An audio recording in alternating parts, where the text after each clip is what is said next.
χορευτές. Σε λίγο θα έχουμε και τον Δημήτρη Καραδίμο στην παρέα μας. Θέλω όμως τώρα να συζητήσουμε ένα θέμα το οποίο πιστεύω ότι σας ενδιαφέρει ιδιαίτερα. Να καλημερίσω και τις καλεσμένες μας, η συνεργάτη μας Ζωή Κρονάκη. Ζωή, λέει, καλά. Καλά. Και η παιδοψυχολόγος, η κυρία Τζίνα Θανοπούλου. Τι κάνετε? Καλώς σας βρήκα. Καλημέρα και χαιρόμαστε πάρα πολύ. Σκεφτόμασταν λοιπόν ότι ένα θέμα που θα είχε πολύ ενδιαφέρον να κουβεντιάσουμε αυτές τις μέρες είναι το πώς και το αν και το πότε πρέπει να μιλήσουμε στα παιδιά μας για την οικονομική κρίση. Γιατί καλώς κακώς όλοι οι άνθρωποι σε όλα τα σπίτια, σε όλες τις γωνιές της Ελλάδας συζητούμε την κρίση και τις επιπτώσεις της κρίσης στο σπίτι μας. Το θέμα είναι τα παιδάκια μας πρέπει να μένουν έξω από όλο αυτό.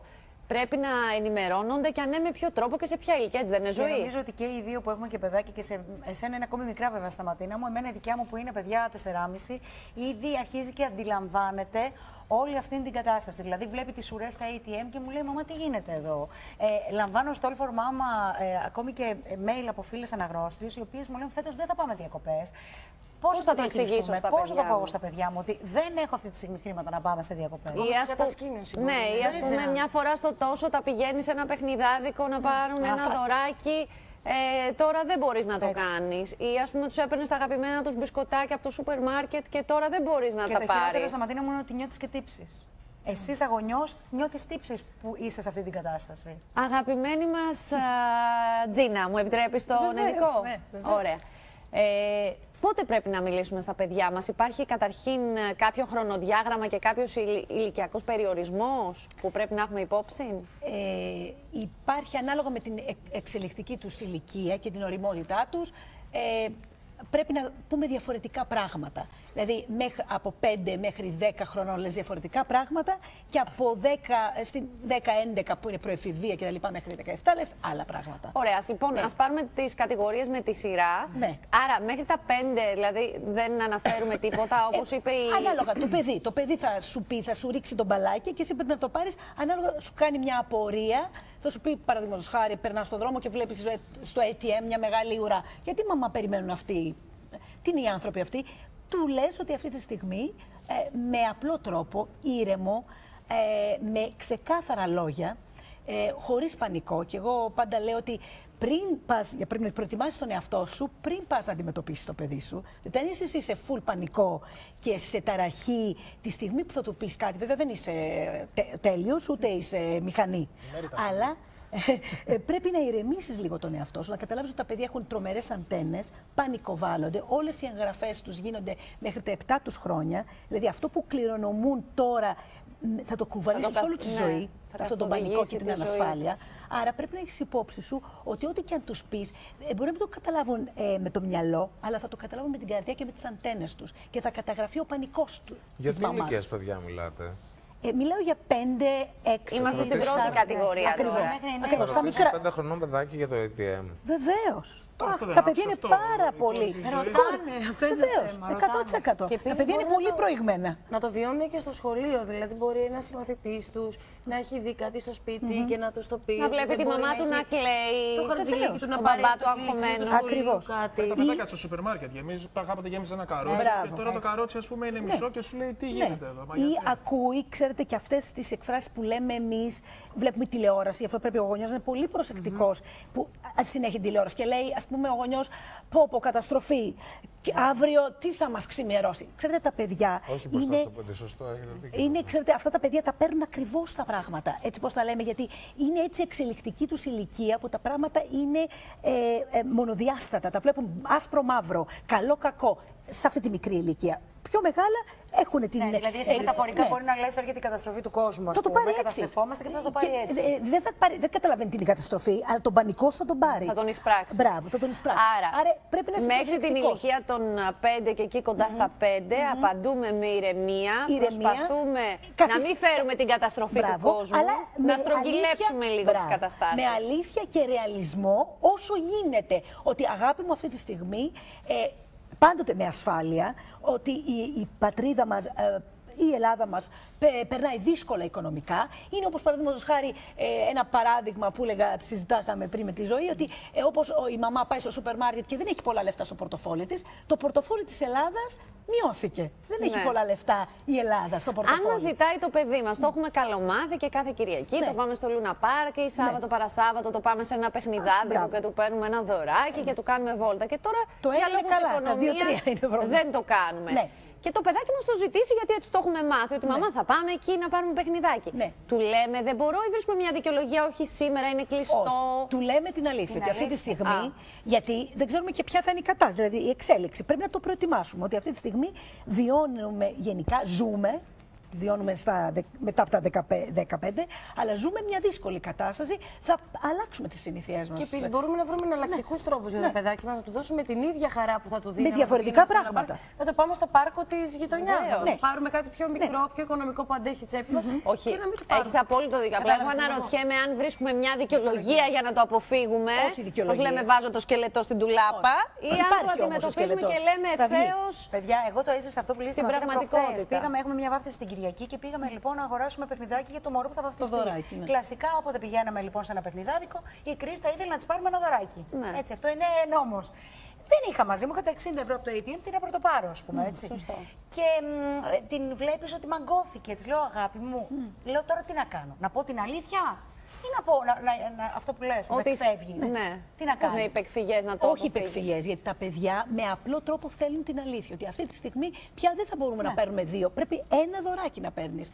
Και λίγο περιορισμένες. Αυτό το κάνουμε λοιπόν από τα 5. Βεβαίως. Αλλά καθαρέ μου λίγο το iPad. Θέλω αν έχετε κάποια ερώτηση που σας έχουν κάνει τα παιδιά σας αυτές τις μέρες, που κάπως σας έχει προβληματίσει ή σας έχει κάνει εντύπωση, σας έχει κάνει να αντιληφθείτε πόσο πολλά καταλαβαίνουν τα παιδιά σας, είτε στο τηλεφωνικό στο 210-638-012. Ευχαριστώ.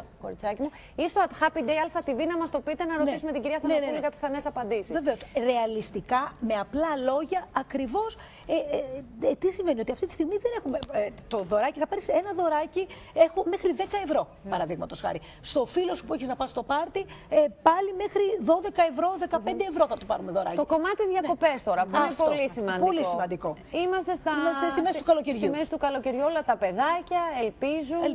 Ναι. Θέλουν Η πραγματικότητα είναι ότι φέτος μπορεί να του πεις, σε σχέση με πέρσι που είχαμε τη δυνατότητα να πάμε τα μικρά παιδάκια και τα μεγάλα παιδάκια προφανώς, αλλά δεν μπορούμε να πάμε εκεί που ίσως πήγαμε. Ακόμα και πολλά παιδάκια πηγαίνανε σε κάμπ, σε κατασκηνώσεις κτλ. Φέτος δεν θα το κάνουμε, αλλά θα κάνουμε άλλα πράγματα. Στο παιδί. Τους λέμε δηλαδή και πάλι την αλήθεια. Αλήθεια, αλλά εναλλακτική, θετική. Τι άλλο θα μπορούσαμε να κάνουμε. Δηλαδή δεν το βάλω κατά το 5χρονο να το εξηγήσω την πολιτική κατάσταση. Όχι. Είναι η Μέρκελ, ο Σόιμπλε. Δεν τον ενδιαφέρει αυτό. Όχι καθόλου. Όχι, να μην το εξηγήσετε. Δεν θα καταλάβει. Αν με ρωτούσε το 5χρονο γιατί κάνουν ουρά στο ATM, θα έλεγα γιατί μοιράζουν λεφτά εκεί πέρα. Όχι.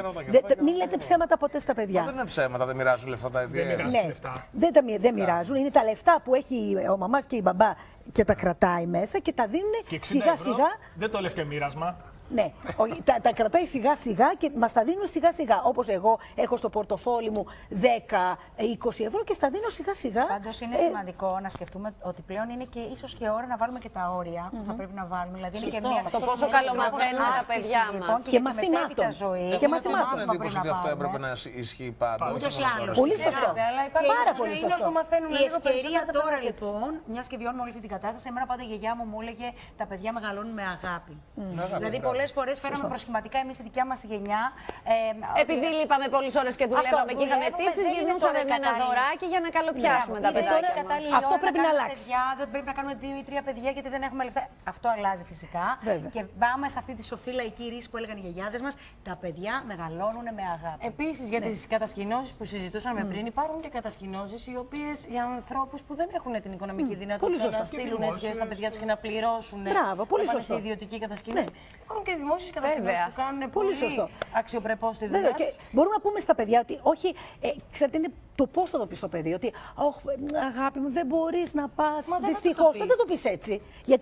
Γιατί αυτό είναι δικό σου θέμα. Πρέπει εσύ να επεξεργαστείς. Εντάξει, να τα παιδιά είναι αυτό που λέμε όπως μάθουν. Μπράβο, τα παιδιά. γιατί είναι καθρέφτες μας τα παιδιά. Και τα παιδιά βρίσκουν ευτυχία στα πιο απλά πράγματα. Ακριβώς. Εμείς διονγκώνουμε, λέμε, πω αγάπη μου, δεν μπορείς να πας εκεί που πήγαμε πέρσι.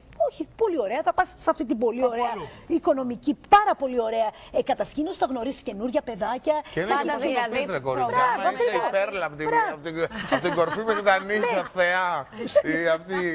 Και του πεις δεν μπορείς εσύ, θα σου πει γιατί εσύ μπορείς και εμείς δεν μπορούμε. Μπράβο. Άρα είμαστε ο καθρέφτης του παιδιού μας. Δεν μπορούμε. Τζίνα μου, να σε ρωτήσω κάτι άλλο. Αυτή είναι, πες, μία προσέγγιση για τα παιδιά ηλικίας 5, 6, 7, 8. Από 10, 12 και μετά τα παιδιά αντιλαμβάνονται τα πάντα. Και πολλά περισσότερα από αυτά που εμείς νομίζουμε. Το θυμάμαι εγώ όταν ήμουν 10 και 12 χρονών, πόσο μάλλον τώρα που τα παιδιά ακολουθούν πολύ πιο γρήγορη εξελικτική πορεία σκέψης. Πώς θα βιώσει αυτό το παιδί τον προβληματισμό που υπάρχει στο σπίτι, τις κουβέντες που γίνονται, το ότι αυτό είναι σε μια τρυφερή ηλικία που κανονικά θα πρέπει να ονειρεύεται το μέλλον του και αντί να ονειρεύεται, σου λέει και τι θα σπουδάσω και τι θα κάνω. Και... Ναι. Εδώ είναι πάρα πολύ. Έχεις απόλυτο δίκιο. Είναι πάρα πολύ σημαντικό αυτό. Διότι αυτά τα παιδιά από μόνη η προεφηβεία και η εφηβεία είναι αναρωτιέσαι ποιος είσαι, κάνεις όνειρο για τη ζωή, κτίζεις. Είναι ένα ταξίδι αυτοανακάλυψης. Και όταν τώρα πέφτει αυτό, οι αξίες σου. Και εδώ είναι πάλι η δουλειά του γονιού. Γιατί να καταλάβει ότι έχει αυτό το παιδί, είναι ο καθρέφτης του και θέλει να ελπίζει ακόμα και στην πιο δύσκολη κατάσταση στην οποία βιώνει, θέλει να ελπίζει σε ένα καλύτερο αύριο. Άρα στο παιδί θα μπορέσεις να του πεις το πιο μεγάλο, πιο ρεαλιστικά τι συμβαίνει. Όχι να του πεις για το Σόιμπλε και τα λοιπά. Και τη Μέρκελ. Καλά, στο μεγάλο το παιδί μπορεί να πεις και αυτά. Ναι, μπορεί ορισμένα να πάρει, ναι, αλλά ως προς τα όνειρα, δηλαδή για τις λεπτομέρειες. Ως προς τα όνειρα. Ότι θα σπουδάσεις κάτι, θα τελειώσεις το σχολείο και δεν θα έχεις να κάνεις. Την καταστροφολογία. Ναι, δεν χρειάζεται την καταστροφολογία. Δηλαδή. Είναι εθνικό σπόρο η καταστροφολογία. Μπράβο, μας αρέσει. Αυτό πρέπει να το αλλάξει. Στις Ελλάδες, ας πούμε, σου λέγανε τι θα σπουδάσεις αυτό, ανεργία. Για άλλες σχολές ανεργία ακούγαμε. Δεν ακούγαμε για κάτι. Ωραία. Γι' αυτό ήρθε να βλέπετε ότι η οικονομική κρίση έρχεται να μας διδάξει ένα ωραίο μάθημα. Ότι μια χαρά ήμασταν. Μπράβο, να εκτιμήσουμε αυτά που είχαμε. Και τα θεωρούσαμε και αυτονόητα ενδεχομένως. Και εκτιμένα. Ακόμα ότι έχουμε την υγεία μας, ότι έχουμε ένα ωραίο ήλιο. Ότι συγγνώμη, δεν πέφτει μια βόμβα που στη Συρία συμβαίνει αυτό. Πρέπει να εκτιμήσουμε αυτό που έχουμε και να έχουμε μια ευγνωμοσύνη με αυτό που μας δίνει ο Θεός. Συν ότι υπάρχει και ένα καλύτερο αύριο. Όλοι ενωμένοι μαζί θα μπορέσουμε και εσείς να σπουδάσετε και να βγούμε από αυτή την κρίση. Γιατί όταν πάμε στην καταστροφολογία και τα παιδιά θα τα πάρει από κάτω και όλους θα μας πάρει από κάτω. Μια ερώτηση σημαντική.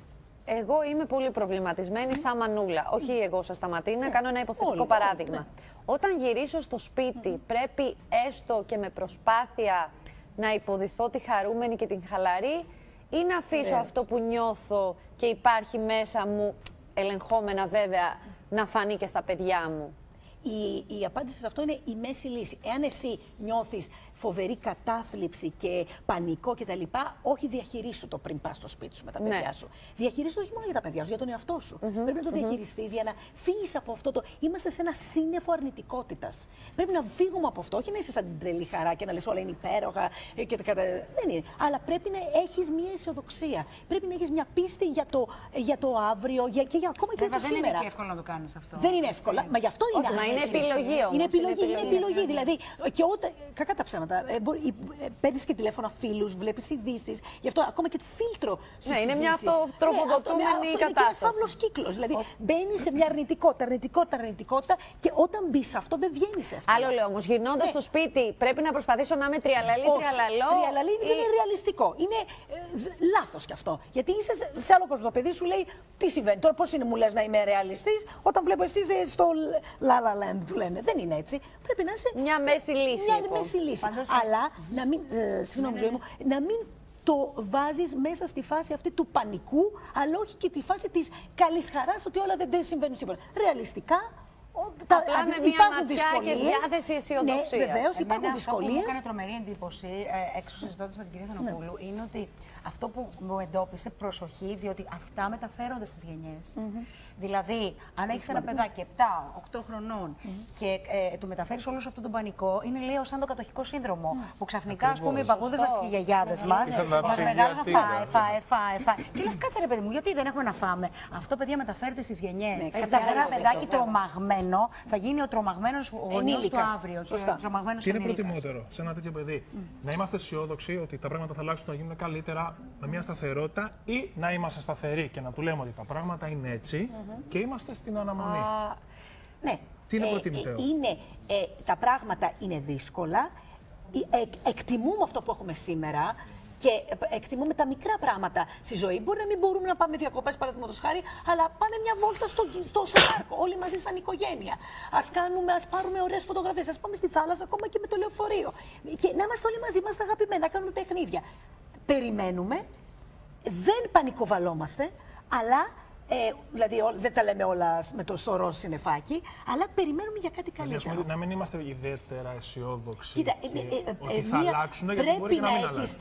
Πρέπει να έχεις μία ελπίδα, γιατί στο παιδί πρέπει να μεταφέρεις ελπίδα. Γιατί η ελπίδα είναι μια τροφή, μια πίστη για το αύριο, για αυτό που έχεις να σε περιμένει. Όχι ψέματα, ότι δεν υπάρχουν προβλήματα. Αλλά σαν άποψη ζωής, ότι είμαστε αισιόδοξοι. Σαν άποψη ζωής. Πριν το κλείσουμε. βάζεις στο παιδί, αυτό είναι και ένα μάθημα ζωής του.